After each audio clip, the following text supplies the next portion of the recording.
Welcome to the Resilient Businessmen podcast, episode number 10. Today, I'm joined by Ryan Luke, who's completely transformed his life, more so since 2019, with his Airbnb business. And I'm sure he's got some resilient journeys to share along the way. So Ryan, if you just want to quickly introduce yourself and then we'll kickstart your journey, basically.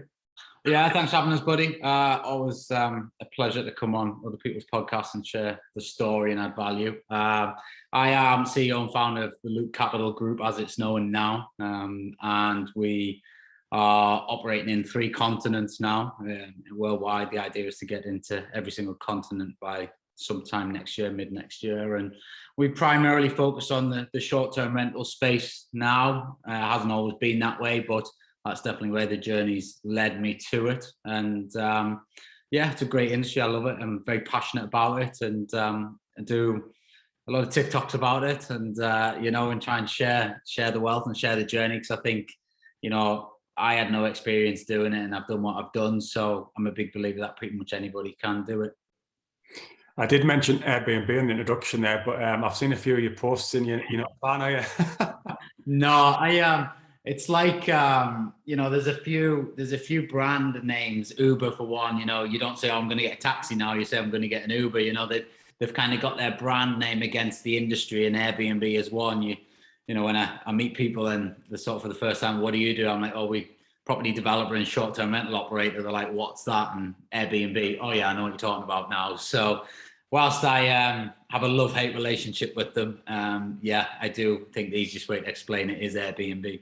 Yeah, that's where people tend to start, isn't it? And then obviously, yeah, and then you want to try and work away from them, like we've kind of done. I mean, not completely, but I don't think you'll ever really get rid of them completely. But you definitely don't want to be building your house on their foundation, as they say. Right. So where are we starting with your resilient journey? Where did everything begin? Yeah, I mean, we're briefly talking off air, and I think a lot of success in business is a lot to do with consistency and being disciplined. And I think if you're a disciplined person, or you can teach yourself how to be disciplined, because I don't necessarily think you're kind of born disciplined. I think you definitely, it's a skill set, and you get consistent and show up on the days when you really don't want to show up. I think that's the main thing, whether it's going to the gym, whether it's your nutrition, whether it's business, whether it's your relationships. I think, it's the days when you don't want to show up that really make the difference. And they're the days that most people quit. And for me, I was thrown in the deep end, no pun intended. It's 6-7-year-old. My dad was a very successful swimmer, and he kind of set up a swimming club. And so we started swimming, and I became very good at it. So from the age of 6-7, I pretty much was swimming every morning before school and every evening after school, and every Saturday and Sunday competing. So that was pretty much till I was 18. I was meant to go to Bath University on a swimming scholarship as well. And there was Team GB coaches and things like that down there. And, everything was kind of teed up to possibly push into, Commonwealth and Olympics and stuff like that. But I just had enough by that point. But I think to be able to swim up and down a swimming pool for so many hours of my life, especially at those sort of years, really, I think, give me the discipline to be able to, I think for the last, probably a bit later now, but certainly for the last 5 years, I would get up at 4:30 a.m., 5 o'clock a.m. every single day, no questions asked, and do the work that needed to be done to be able to, get to where I wanted to go. And a lot of people say, how do you get up that early and how do you do it? And I think it is that sort of discipline and commitment to knowing that if I just do it and I show up, I'll get the result at the end of it all. And sometimes the results come quick and sometimes they take a bit longer. But I think I've definitely got a lot to thank my parents for throwing me in that pool, I think.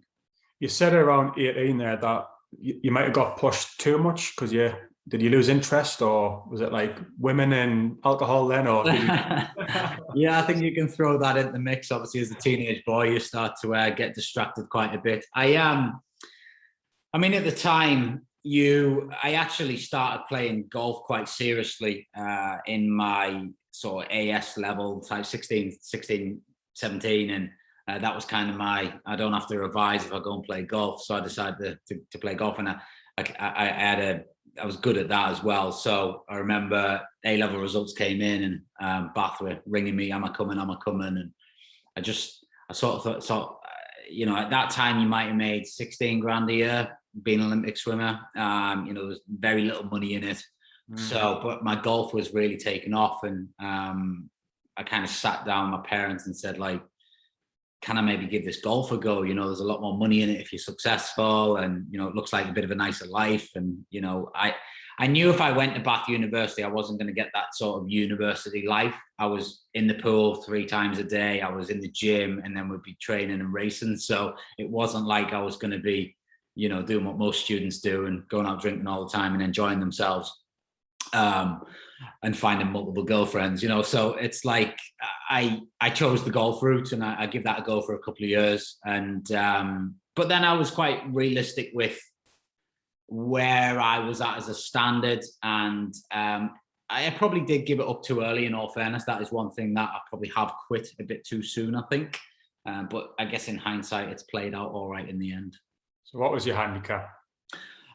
So my first ever handicap was 7, and then I got down to +3 very quickly. So I was competing at quite a high level, and played on a few of the sort of pretty much all the amateur stuff around Europe, and went down to South Africa and played down there on the Sunshine Tour and things like that as well. So I really got stuck into it, and I give myself a good go, and I was quite handy at it. But it's a bit like, I kind of explain it for those that don't really understand golf. It's like football leagues, the difference between your sort of championships in your Premier League is huge. The difference between Premier League and Champions League is even bigger.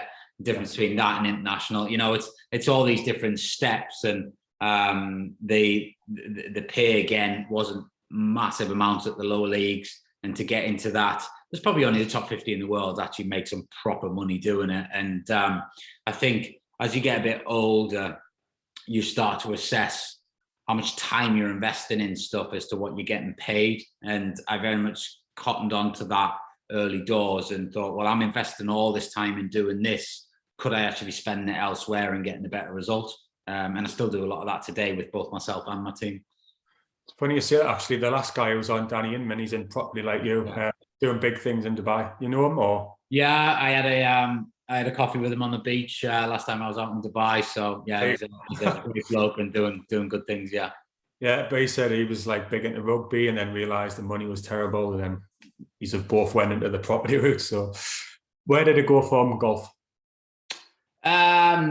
Golf, I had a few businesses, lead generation businesses. I was a mortgage advisor. I was a financial advisor out in Dubai, which is kind of where the connection to Dubai comes from. So jumped into a few very much self-employed roles, pretty much most of my 20s. And then I went into the in-laws business when we came back from Dubai, and kind of managed car dealerships for quite some time. And again, skill sets that I learned doing that, especially operating from a high level position within those businesses, it really helped me either put into play or decide, actually I didn't like that, so I'm not going to put that into play, or I learned that lesson the hard way there, so I'm going to make sure I avoid it with my business. And then many people have probably heard my story, but for those that haven't, I basically didn't have a pension. So I just thought I need to get a pension early 30s, and I kept putting it off and off and off and off, and doing nothing about it. And then I just thought to myself, I don't want to tie money up until I'm 65 that I can't access. So what else can I do? And that led me on to also investigating. I read a lot. I probably don't read as much as I used to, but I used to read a lot. I used to soak up knowledge as much as I possibly can. And I think I'm a big fan of like modeling success. So I started looking at like, what's every millionaire and billionaire got? And the common theme was property, real estate. And I started digging into that and sort of reading a few books on it and jumping on YouTube and podcasts and things like that. And that just kind of opened that Pandora's box, really. And it's a case of, because there's, I don't know, someone once told me there's 47 different property strategies or something. I don't know whether that's true or not, but there's definitely a lot of them out there. So it's not one size fits all, which I think before you know what you know, you just think, well, you got to buy property, you got to save 25% deposit, and you kind of don't know anything else. And I was very much in that mold. But then when I unlocked sort of the knowledge, I was pleasantly surprised.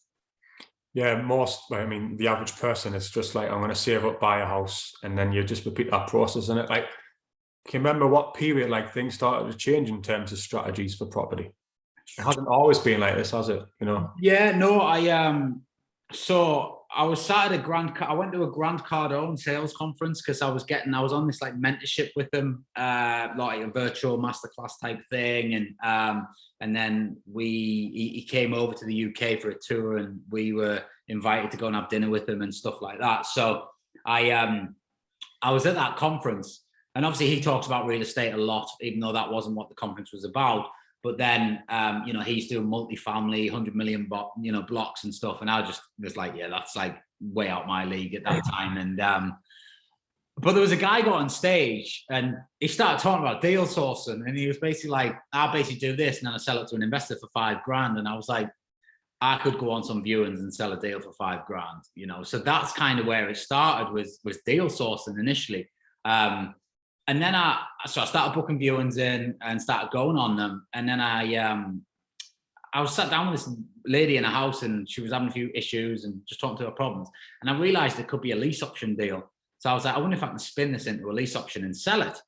So I did it all, I put it all together. But then as I did the numbers, I was like, this is too good to sell. I'm not going to sell this deal. I'm going to keep it. I'm going to make it work. I'm going to find the money. And that kind of was the start. And then I found another deal, and again, I didn't want to sell it because I just thought, why am I giving all this money away, So I just kept, that, and that was it. So the deal sourcing was very short-lived. But I initially planned to just, be a buy-to-let landlord, get a few houses, support my job, have a bit of an extra income stream, nothing major. But then I couldn't get that first property rented. And I was like, shit, I've done it again. The wife's like, don't go into property. It's a waste of money. Everyone blows money, as they do, all these other people who don't understand it, just constantly trying to, I don't know why they do it. Maybe it's a protection measure. I don't know. But, everyone likes to give their opinion, even though they know nothing about it. And, but I was like, you know what, I'm going to plow on forward. And I met a friend for coffee and he told me about Airbnb. He was like, I rent my place out on the quayside for a couple £100 a night on a weekend. I was like, a couple £100 a night. I was like, well, if I could just get that for the weekend, I'm going to make money out of this property. So I went to IKEA, £1,500 worth of furniture on a credit card, £3,500 worth of bookings 24 hours later. And the rest is history, really, in terms of that front. I have dabbled in other things, HMOs, buy-to-let, still got them. Obviously, currently doing some property development and constantly do the sort of BRR strategy. But in the main now, it's very much short-term rentals. Is that your favorite strategy, is it? Yeah, I just, I've got no time for tenants. I've been burnt a few too many times. I don't like the way that the UK laws are going against landlords. I'll be totally honest with you. I've got no problem saying that. I think the whole system's backward. I'm currently in a court case right now, trying to get a tenant out. He owes me the thick end of 10 grand. I'm never going to see that money. Why he's allowed to live in my house for however long is just ridiculous. And I had another tenant a few years ago, trashed the place, posted the keys back to the letterbox, disappeared in thin air. Again, he owed me rent, and there's nothing you can do with them. The law's so against us. And for me, it's like a guest comes, they paid before they come. I've got the credit card details if they want to be an idiot and trash the place. We're so much more protected, and we earn 3 to 4 times more income. So it's like such a quicker way to scale. And it also then leans to strategies like rent to rent, because obviously you can pay a bit more for the property in terms of a rent and still make it cash flow positively. So what period did you realize, hold on a second, I could potentially leave my job and do something special with this? Well, it was a tough one for me because I was in the family business, and my wife's family business it was, and I was earning good money. So, all those boxes were kind of ticked. I set it up as a side hustle, never really meant to be anything, but it just scaled so quickly that it got to a point where I kind of went from like 5 days down to 4 days, down to 3 days. And then it was just a bit like a sensible conversation. I was like, it's not benefiting my business. It's not benefiting the sort of this business, because I'm just torn in between. I'm not spending enough time in either. So it just made sense to move on. I got it to a point where I knew that I could pull out enough money to pay for the bills, pay for the kids' school fees and all that sort of stuff, and still live without an impact. So I'm a big believer that you should try and get to that point. You don't necessarily need to get to the full amount, I don't think, because the way you pay yourself as a director versus PAYE employee, things like that are different, tax systems. And also, I think when you're spending 100% of time on your business, and at the end of the day, I built a business up to X amount as a side hustle. Now I'm going to get so many more days on my business. So it's only going to go one way, as long as you continue to do the things that have got you to there in the first place. So I was never, I'm really not that scared of much, I'll be totally honest with you. A risk for me is, and it's not always a good thing, but I'm quite open to taking a lot of risk on, and I always back myself. So I just knew it was the right decision. I felt it was the right decision. And sure enough, I think I calculated it within a year of leaving and going full time. I think the business grew something like 700%. So it was just like, just kept going and going. And it's a question I get asked all the time. I don't think there's a right answer. I think everybody's circumstances are unique, but that's kind of what I did. So it sounds like everything's just went like that. Has there been any setbacks? Oh yeah, loads. I've blown loads of money. I've fallen out with loads of people. I'm not going to say that this game's all like, sunshines and rainbows, because it's definitely not. I've currently got a couple $100,000 tied up in a building that I don't really want to develop. I've got, I've blown money on some stuff in Dubai. I've blown money on some stuff here. I've just had a down valuation by 60 grand this morning, actually. So, there's a lot of rubbish that goes on behind the scenes, but I like that, because I think you learn more from those, you learn more from those hard hits. You learn more from, I got fined last year in Dubai for not having the right license on one of my properties, stuff like that. You really learn hard from. And, it's probably the stuff that no one talks about, really, because the ground doesn't want that. Do you know what I mean? But I think that's where you really learn who you are. And if you bounce back from those, I think you're a much better business person, and you then can kick on again much better than I think if you hadn't have had those hard lessons. I've done joint ventures with people I wish I never even met, and untangled them. But there's a lot of downs as well as up. It's definitely not a straightforward curve up. There has definitely been peaks and troughs, but in the main, it has been quite a steep, upward curve, thankfully. And I think we tend to grow every 6 months. I was saying this before, and it's all just a case of, I'm adding more people to my team all the time. So naturally, if I've got one acquisition guy on the ground, and then all of a sudden I've now got 3 or 6 or 10, I'm naturally going to get bigger and bigger and bigger, because they're all doing what they need to do. And I feel like we're on the verge of again kicking on quite handsomely over the next 12 months, and I'm really excited about where we'll probably finish by end of 2023. So it sounds like you had the finances ready, because you had a good job at the start to support. No. When you're on PAYE and you are, you've got 2 kids, you don't really have that much money. A lot of my money went out. I had £3,000. That's all I had to my name, and I had a credit card that I could get a few extra grand on. So I think just because you're in a high-paying job doesn't necessarily mean you've got money. And that was one of the things that frustrated me quite a lot, was the fact that, I was working 60, 70 hours a week, getting paid well, and not having anything for it. So or not anything, but do you know what I mean? So I had £3,000. That's all I had to play with, and that's where I started with. And then I just, slowly but surely built it up with my own money. But then obviously I quickly cottoned on to the fact that you could use investor money to be able to make this game work as well. And then I started leveraging that tool as well. Got you. So talk to me about Dubai, somewhere I've never been, but why is it so popular, especially with property? I just think Dubai in itself is an amazing city. Some would say I'm biased, but I lived there in 2010 till 2012. And then we always kept going back pretty much each year as a family for holidays, seeing our friends who, many of them still live there. And then as I started to do the rent stuff, I remember I was driving back to the airport down Sheikh Zayed Road, big road, towers everywhere, or either side for about 20 miles. And I could just see all these lights off. And I was like, there's got to be loads of landlords blowing money here. The amount of voids that they'll be going through.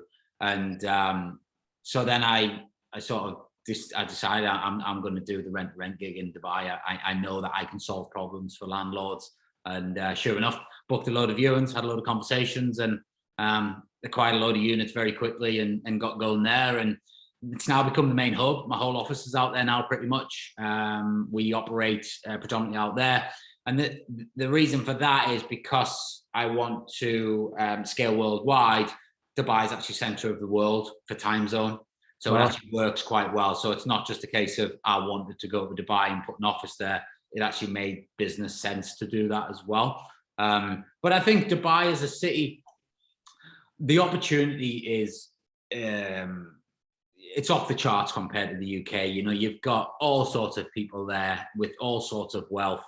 Everybody there has to get out of bed and go to work.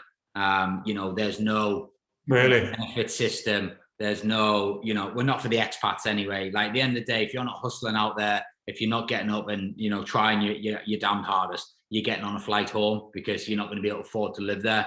So I think it attracts a real good type of mentality. You build some great networks. A lot of my funding now I get from over there on my trips. You just go out networking with people, and I think as a city, it's also like they're relaxing the laws. They're developing more kind of communities and more Greenland and stuff like that. And I just think as a place, it's going places. And I think over the next 20 years, you'll probably see a total different city altogether, but probably one of the most popular cities in the world, I would imagine. I mean, it already kind of is.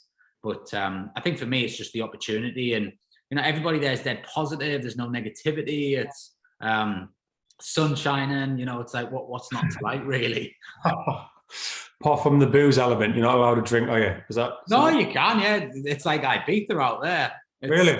Yeah, everyone's got it so wrong. There's certain Emirates that you still can't, but Dubai is a party culture. There's brunches every Saturday and Sunday. There's, it's very much you can drink out there, and it's pretty much all the expats do, to be honest. That's it. Oh, and then you said you're going to go worldwide, so you've got bigger ambitions. So like America's next, yeah, and then yeah. So we I sat back in January last year, and I was kind of like, how can I scale quicker? So I thought about employing salespeople within all the postcodes I wanted to operate in the UK, and giving them, training and everything. But then I thought there's a lot of HR in that. There's a lot of staff wages. There's a lot of management. And I thought, how can I do it a bit differently? So I don't know where it was, light bulb moment kind of came to me to look into creating a franchise. So I thought, well, I've kind of built the brand and we've built the accommodation brand, and I wonder if we could leverage it a bit. So I thought, well, what about a franchise model? And at the time I was doing a bit of mentoring and coaching. So I kind of thought, well, I've taught people how to set their businesses up. So I could easily teach new people how to set up their businesses, but have it within my business. And then as I've gone on, I don't do any more external stuff, because I'm basically building people's businesses to compete with my business, which doesn't make sense. So now I only work with the franchisees because we're building a business together globally. So I put it all together and launched it, and it's gone, really, really well, and it's been well received because the support that we give people, and they're piggybacking off a trusted brand from day one, and it just helps so much in terms of getting your foot in the door with estate agents and guests trusting you, and we've got all the marketing done for them, and there's so many elements to it that makes it worthwhile as an investment for them to go into rather than starting on their own.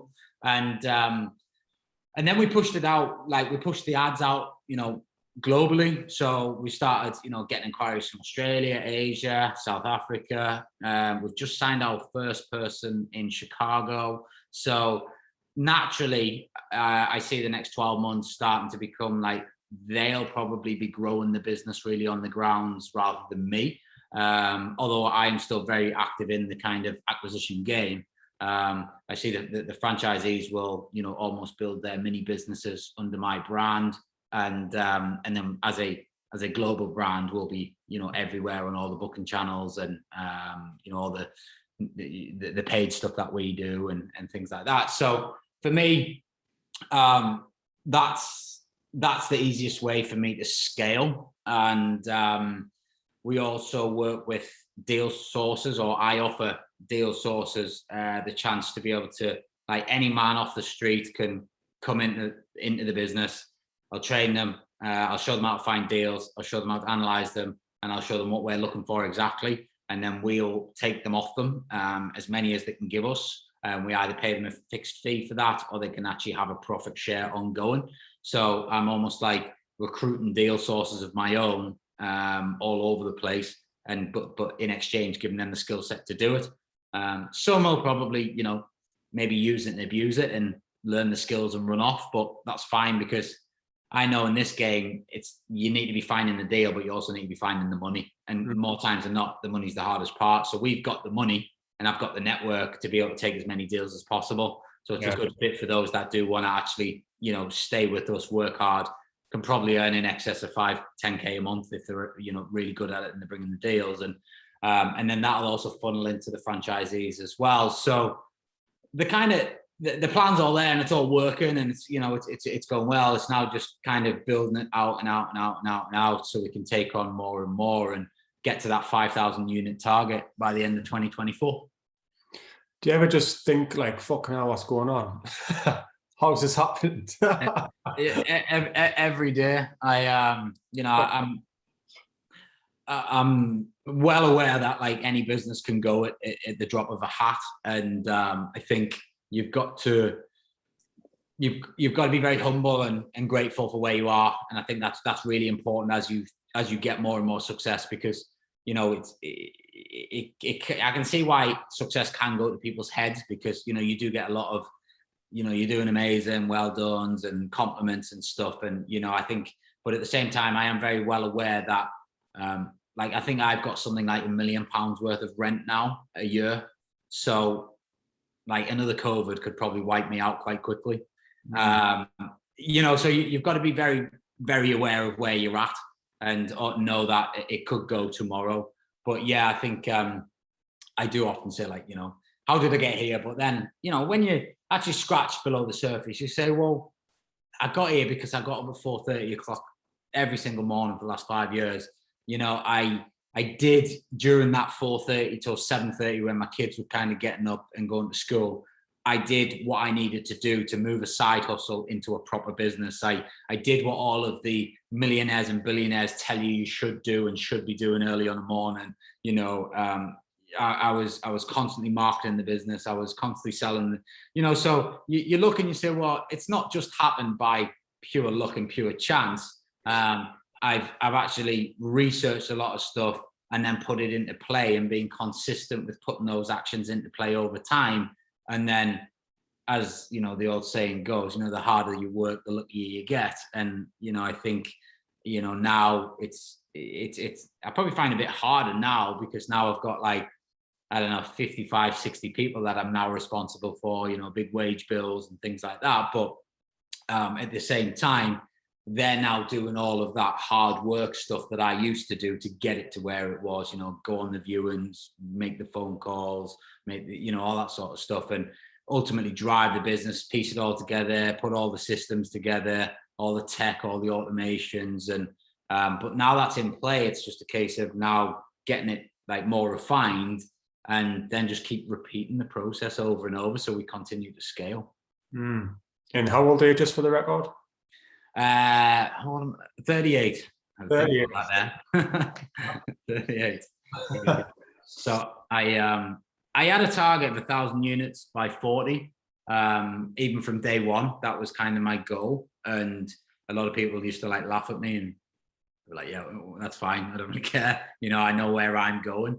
But with taking on this franchise element, I've pushed that target to 5,000 because I think that's, and it sounds huge, but if you break it down, I basically need 100 franchisees to do 50 units each, and there's 5,000 units. So that's all I need, you know, and I think when you break it down like that, that's very achievable. And that doesn't even include the stuff that we're continuing to do, you know. So I think you've got to have targets and you've got to aim for them. But yeah, that's the idea, is to get to that by 40 and then see where we are, really, to decide what I want to do.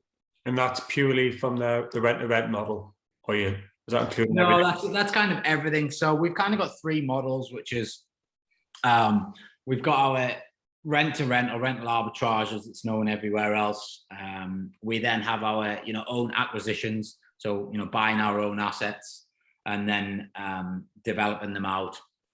And then we have our management stuff as well, which kind of falls into the franchisee model as well, because we kind of give the full back end support for all of the franchisee clients, plus any external landlords that want to get involved in Airbnb. We'll manage their property for them, and obviously we take a fee for doing that as well, because it all just plugs into the same operational hub. It's all doing the same, which is basically getting a guest in a property and getting a guest out of property and turning it around, so the model's the same. It's just effectively who owns the properties that are plugging into that model, and they're the different avenues of how I control property, basically.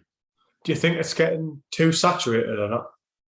I mean, no, but like, I think you have waves, and pre-COVID there was a wave of everyone diving into it, and I think also, and I was pretty much the same. Just any old unit with any old furniture would work. You literally could almost sell shit and it was going out the door. I look back now and think, how the hell did I even ever get this business off the ground?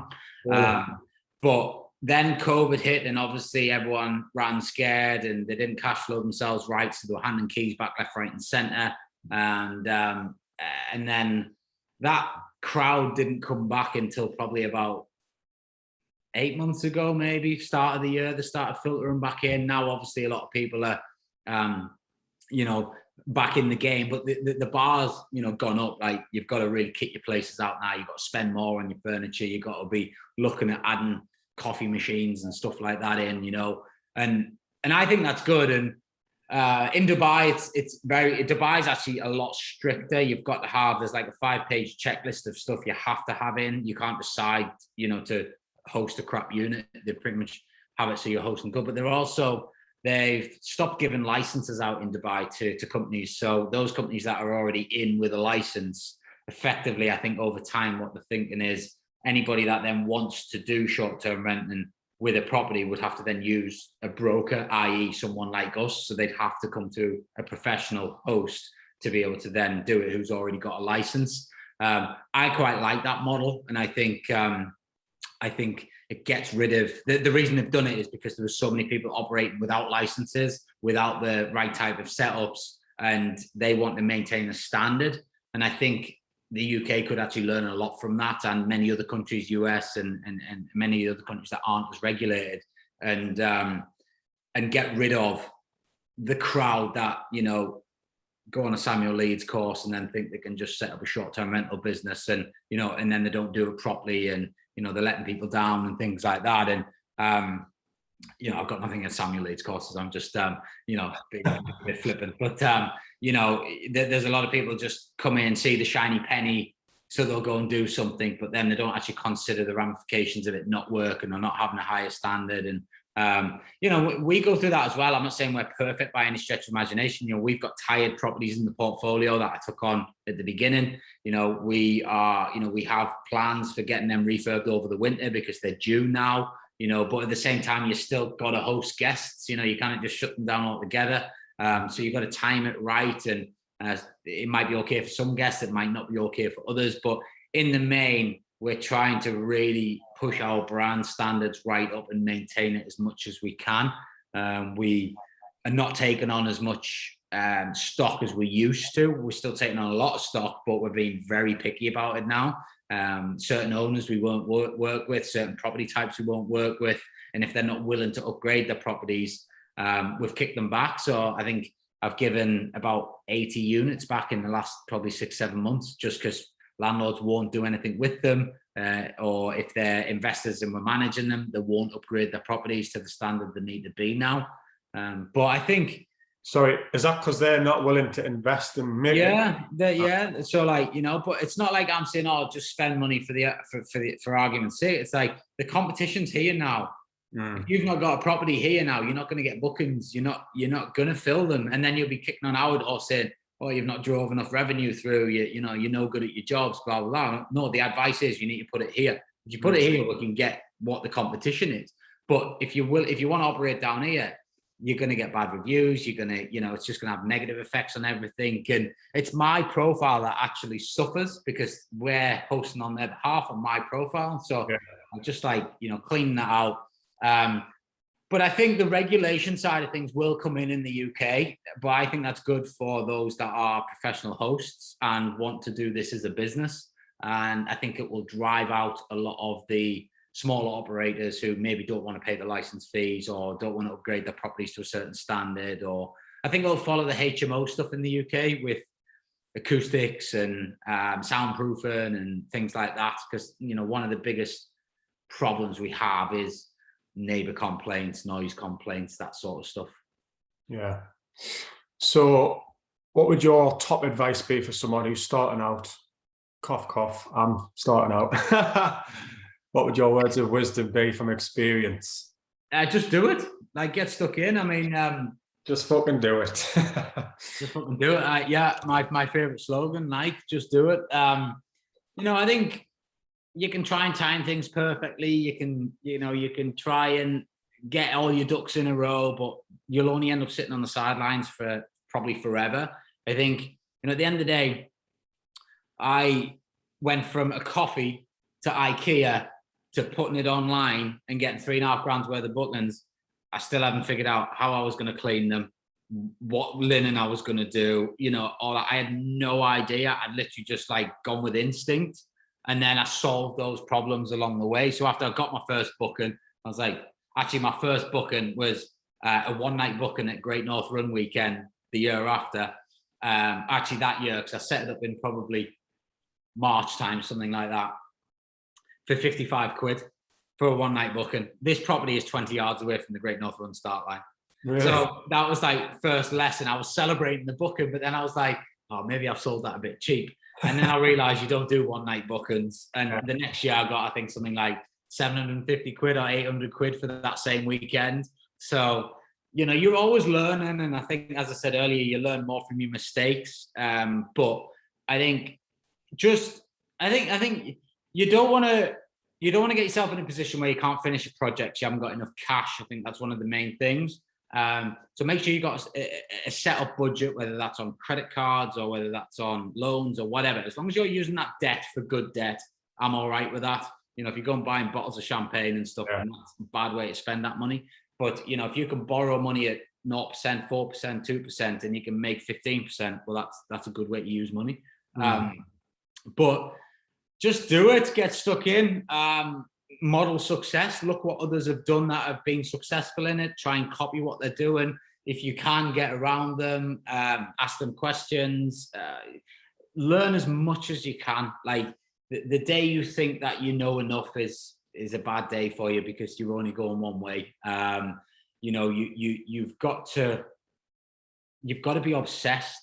And you really do need to be obsessed if you want to be successful. And I do have a bit of that type of personality where I can go into things for 6 to 8 months and nothing else matters. And I think don't go into it half-heartedly. Be obsessed. Want to know absolutely everything you possibly can about it. If that means 2 hours on a morning on YouTube, 2 hours on a night on YouTube, or on mentorships or courses or whatever, that knowledge is always good knowledge. And as long as you then do something with it, I see far too many course junkies who, they'll get all the knowledge and they're just, I don't necessarily think I think again, it comes down to a lot of these courses don't actually teach anything to do with mindset. Whereas anyone can learn how to source a deal. Anyone can learn how to go into an estate agent, get a deal to that point of agreement. I would say a high percentage of people can't pull the trigger to actually then commit and go through with that deal. Because from that point, when it's real, they then start going, oh, what if it doesn't work? Oh, I'm going to blow this money. And they talk themselves out of a good deal. And I've seen that so many times. And I think that's a mindset blocker that far too many people have. And I think that's where your kind of course junkies, they fall into that category because they've clearly got the knowledge. They're more than likely taking the action. They just kind of get themselves over that final hurdle, which is the actual taking the risk. Because at the end of the day, property is a risk. It's an investment. We like to think it's calculated. We like to think the odds are in our favor on the majority of the stock we take, but we can get it wrong. I've just got one wrong. We thought the valuation was going to be 60K more than it's come out at, and we've had two valuers look at it. So we've got it wrong, and we now have to deal with that. But all the projects prior to that have been fine, so law of averages, you get more right than you get wrong. Yeah. Awesome advice. Just to finish, what's your words of wisdom for business in general? So your resilient journey, what would you finish with? Question. No, it is a good question. Company. So as you're building, obviously, when you're on your own, you're only on your own, or you should only be thinking about being on your own a very small period of time. You need to leverage people to be able to scale. You can't do everything on your own. You've got to be able to release control. And this was a big thing for me. I did struggle with it. But the main thing is a company culture is better than any product and service. You can have the best product and service in the world, but if you've got a bad company culture, you'll never make it work. You can have an average, possibly even a poor product and service. If you've got an amazing company culture, you will get that product and service flying off the shelves and you'll make it work. And for me, I constantly say now, like, I very much operate under the Netflix sort of methodology with my team is, no one works for me. They work with me. We all work together. We're a team. I'm actually their employee, so I work for them. They need me. I'm there to support them. We have a very flexible culture. There's no holidays. Just take a holiday if you want to take a holiday. We don't have any sort of check-in, check-out times. Just hit your KPIs every month and you'll do for me. If you want to hit them working half a day a week, that's fine. If you want to hit them working 30 days a month, that's fine. Whatever it is, I'm not bothered as long as you hit your KPIs. And having that sort of flexible culture, I think, has really helped not only attract staff, but keep staff. And then that creates the consistency, and it also keeps the motivation as well, which is then naturally produces the results, because I don't need to be winding them up every day. They're on it. They're out there. They're doing it. They know where we're going. They share the vision. And I think company culture is absolutely everything as you scale. Company culture and getting the right systems. I think that's pretty much the concept. Yeah. I'd say so. Yeah. Technology. I think if you're not improving your technological IQ these days, I think you're going to struggle in business. Even if you've had a very successful business, and I've witnessed this firsthand with an old JV partner, should we say, just couldn't move out of the dinosaur age, couldn't turn a laptop on, and I can't see them operating in business for much longer, because you need to be able to be tech focused. You've got to be able to be putting systems, processes, automation, technology together. If not, you end up doing a lot of manual stuff, which is inefficient, and that time again could have been used to actually drive more sales, getting more leads, getting more guests through the door, that sort of stuff. Yeah, then you burn out, you don't actually enjoy it, and then you're like, I don't want to do this. So it's all about the systems, isn't it? I do, and I think Elon Musk said it not so long ago, but I do believe the human race might be in a bit of trouble soon, because I do think tech is going to replace a lot of jobs, unfortunately. Yeah, robots taking over the world. Yeah, unfortunately. But right, guys. By then, hopefully. On that note, we'll finish Ryan's journey there. Thanks for coming on, mate. I've learned a lot from you, and I'll watch this back to note all these tips down and implement. No problem. Thanks for having me, bud.